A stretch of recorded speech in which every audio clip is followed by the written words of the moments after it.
ఒక శతాబ్దపు రహస్యం. విశాలమైన విజయనగరం రాజ్యాన్ని పతనానికి చేర్చిన కథ ఇది. రాజ్యానికి నాయకత్వం వహిస్తున్న రాజు కృష్ణదేవరాయలు సామర్థ్యంతో పాటు కరుణకు కూడా ప్రసిద్ధుడు.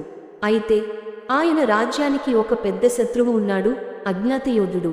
అతను ఎప్పుడూ కనిపించకుండా రాజ్యాన్ని క్రమంగా దెబ్బతీయడానికి యత్నిస్తున్నాడు. ఒకరోజు రాజ్యంలో అతని అరాచకాలు మరింత తీవ్రమయ్యాయి.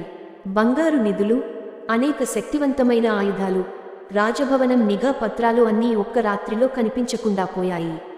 రాజు తీవ్రంగా కలవరపడ్డాడు. ఆయన అన్ని రహస్యాలు తనకు అత్యంత విశ్వసనీయమైన మంత్రిని అప్పగించేవాడు. మంత్రి, ఈ రహస్యాన్ని తెలుసుకోవాల్సిన సమయం వచ్చేసింది. రేపు సూర్యుడు ఉదయానికి ముందు ఈ నాటికి చెరటివైపు అజ్ఞాత యోధుడి గురించి ఒక సమాచారం తెచ్చుకోండి అని కృష్ణదేవరాయలు ఆజ్ఞాపించాడు. మంత్రికి అప్పగించిన ఈ పని చాలా కఠినంగా మారింది.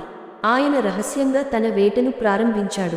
నిమిషాలు గంటలుగా మారగా ఒక పాత గ్రంథాలయంలో అనుమానాస్పదమైన పుస్తకం కనిపించింది.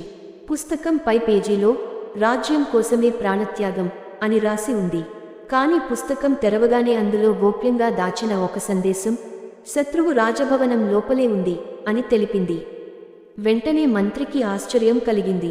రాజభవనంలోనే ఒక ద్రోహి ఉందా అని ఆశ్చర్యపడ్డాడు.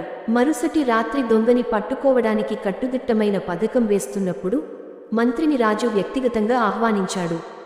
మంత్రి, నా మిత్రుడివి నువ్వు, కానీ ఈరోజు నీ నిజ స్వరూపం బయటపడుతుంది. రాజు తన కత్తి తీసి మంత్రిపై చూపించగా మొత్తం సభ నిశ్శబ్దంగా మారింది. మంత్రిని దోషిగా నిలబెట్టడానికి ఆధారంగా ఆ పుస్తకం చూపించారు. కాని అతను చెప్పిన మాటలతో ప్రతి ఒక్కరి మనస్సు కదిలిపోయింది. నా ప్రాణాలను రాజ్యం కోసం త్యాగం చేయడానికి నేను సిద్ధం.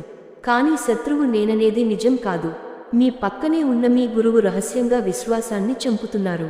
రాజు ఒక క్షణం ఆలోచించి మరింత విచారణ చేయాలని ఆదేశించాడు. చివరికి నిజం బయటపడింది. రాజు నమ్మకమైన గురువు నేనే రాజ్యాన్ని గోప్యంగా నాశనం చేస్తున్నాడు.